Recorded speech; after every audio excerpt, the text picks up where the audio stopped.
another day, another vlog ng babae. Alis tayo ngayon and hindi ko din alam kung tuloy ba o hindi. Pero abangan nyo na lang sa next video and hindi ko alam kung naririnig nyo ako dahil wala akong microphone. Ayun. So, be right back.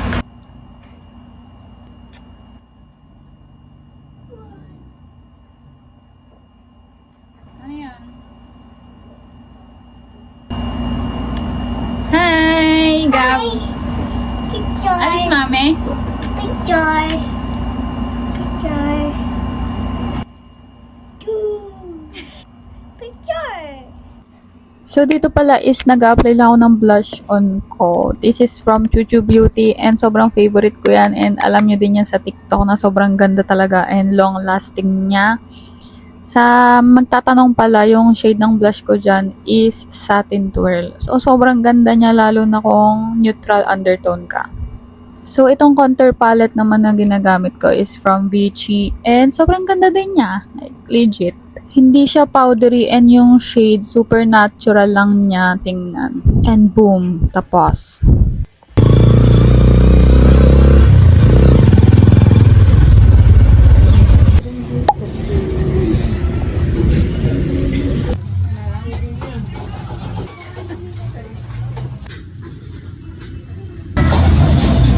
Gumanda na ng gumanda eh. Nagpagawa pala ng ano na, ganito? Tsaka forehead no, Barbie. Parang yung ilong din ata, pero yung ilong hindi rin, parang tuturok. May gusto na akong gawin sa ilok ko. Di ba, Rhino? Di ba mahal nun?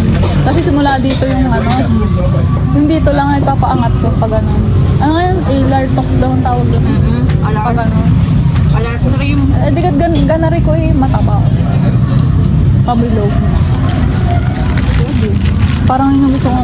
Parang ano daw yun eh. 5,000. 10,000. Mura naman. Mura nga. Meron ng ano eh, 2,500. Takot naman yun. Pwede ba yun?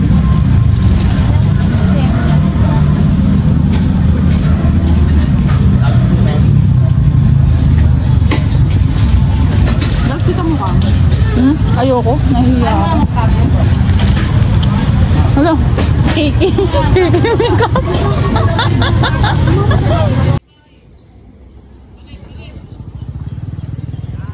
Ganda. And dito naman is nasa church kami dito sa Tanawan. And iba din talaga sa feeling pag nakapunta ka ng church. Like, nakakagaan na talaga siya ng pakiramdam.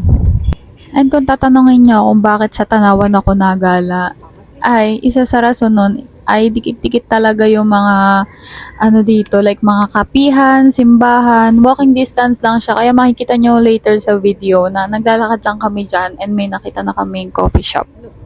Kaya once in a while guys, try nyo rin magpunta ng church or kahit mag-isa lang kayo para lang masabi nyo lahat ng nararamdaman and hinanakit nyo sa buhay.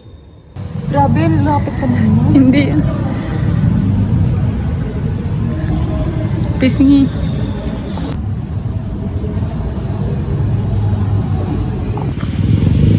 Oh, pretty.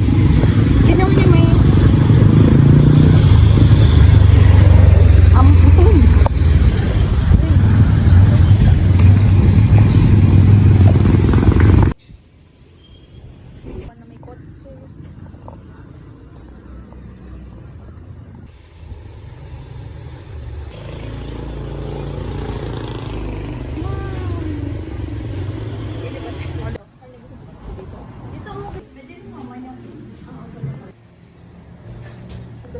Puso.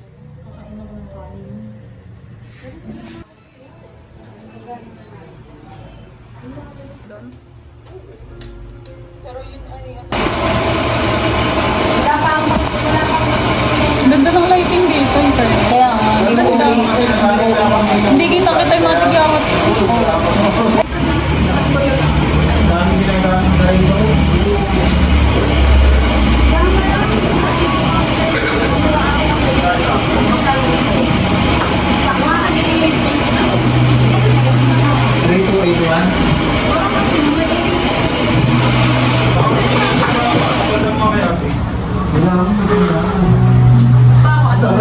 Caramel.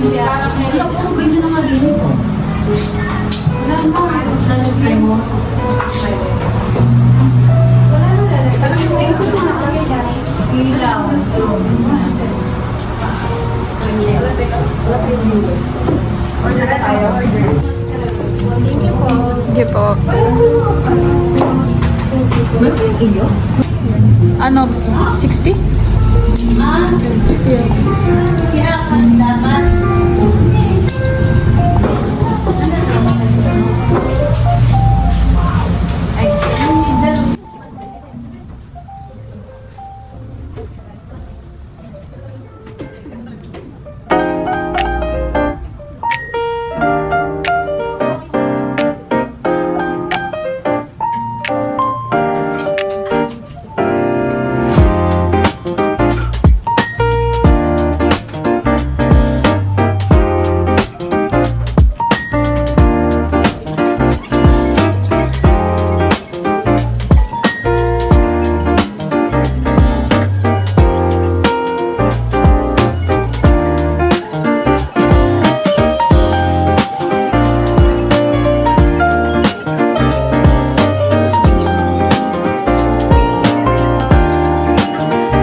Ang ganda.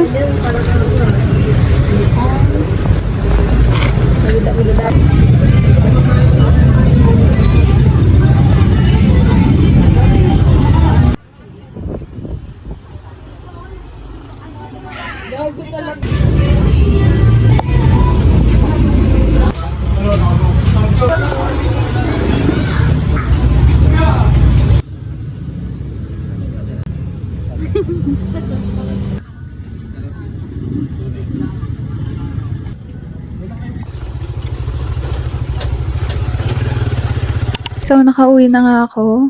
And, as usual, ang dami kong tigyawat kasi nagre-retinol nga kasi ako. Nababother tuloy ako sa video kasi sobrang dami talaga. Like, mas malala ngayon kaysa nung. Pero, ayaan nyo na yan. And, mag-haul tayo. Like, mini-haul. Parang hindi naman siya mini-haul kasi medyo madami din talaga yung mga napamili ng babaeng to. Ayan, so sana okay lang yung lighting and hindi siya blurry or what. Pero yun, mag-haul lang ako ng konti. So, dinikit ko lang kayo dyan guys sa aking mahiwagang t-shirt na para bang. Yun. So, sorry ko sa lighting kung pangit ba yung lighting or what. Pero ayun, mag-haul na ako. Ito na yung i-haul natin. Nakalagay siya sa mahiwagang green na eco bag na hindi nakaka-pretty. Just, may pretty ba? So, yung napuntahan namin ng mga ukayan, siguro 3 yun. And, lahat sila may nabili ako kahit mga isa lang. Ayun. So, medyo nahirapan akong bumili kasi 100 pesos ang mahal nun para sa isang ukay. Pero kung maganda naman yung quality, go talaga ako. So, sa unang ukayan, ito yung nabili ko. And, magre-range lang yung mga nabili ko ng 100, gano'n. Hindi nalalagpas ng 200 pataas. Ayun. So, ito yung una kong nabili. And, shorts siya. And, nagandahan ako sa kanya kasi parang may pagka H&M. Ganun yung vibes niya. And, sobrang kapal ng material niya. Plus, May tatak siya, pero hindi lang ako familiar sa tatak na to. 7 days. 7 days fashion. Size medium tong kinuha ko. Ayan, medyo maluwag lang siya sa legs, pero ang ganda kasi wala pa akong mga ganitong style. Yung ganyan na color. Color? So, ayan. Ganyan siya. Plus, yung style niya kakaiba, oh. Yung style ng pagka-shorts niya. Parang paganan siya. Kaya yun. Ito, 135 pesos ko lang nabili.